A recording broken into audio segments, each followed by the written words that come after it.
OFW ako dito sa Israel.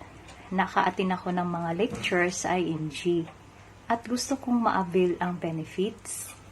Pero nag-alala ako, baka ito na naman ay networking.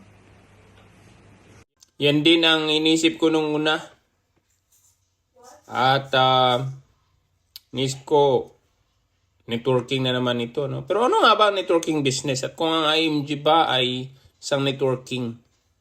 Networking business, ginagamit na ng mga small and big businesses to build trust, establish yung connection sa bawat tao at saka sa iba't ibang lugar. Ito yung mga paraan nila para mag-spread at mag-grow ang kanilang negosyo sa pamamagitan ng pag-share ng information, products, services, mga benepisyo sa mga individual na grupo at ng mga tao.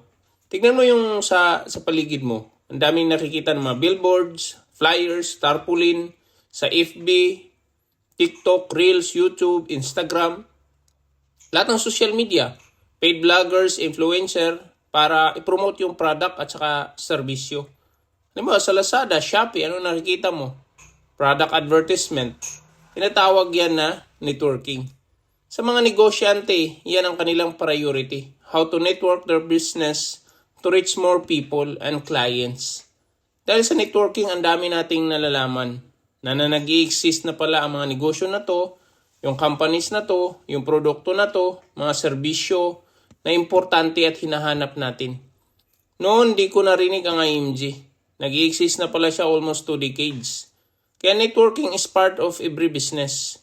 So kung ikaw, halimbawa, magpatayo ka ng negosyo or put up a business na anong unang isipin mo?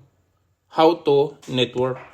Nakatakot ba ang networking? Actually, hindi. Kailangan nating magpasalamat nga dahil nare-reach out tayo kahit kasulok-sulukan ng mundo. Natuto tayo sa mga information. Kaya yung sinasabi nila na hate ko yung networking pero napapa-order ka sa Lazada, TikTok, Shopee. Ayaw mo sa networking pero dahil dyan napupuntahan mo mga restaurant na mura, masarap, yung luto, kahit malayo. Kasi sa information na nakakalap mo. Ayaw mo sa networking pero dahil dyan napapabili ka ng mga sabon, gamot, pampaganda, pampaputi na inisip mo. Kailangan mo pala at gusto. So yan po ay dahil sa networking.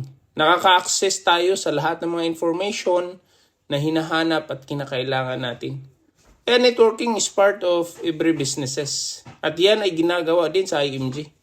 Sharing information, mga benefits na kailangan mo na makatulong sa buhay mo, sa family mo. Kagaya ng mga discount na ma-avail mo. May libreng investment, lecture, access sa financial products, free yung accidental insurance coverage and life insurance coverage, unlimited consultation, at 20% discount sa mga medical laboratory sa Kaiser Medical Center. So yun yung dahilan bakit kami nag-join noong 2014. Yan ang advantage ng networking. To spread important information. Kaya if you want to access those benefits, kagaya sa mga na-avail po namin, you can message me and we are willingly and happy to share more information para sa'yo.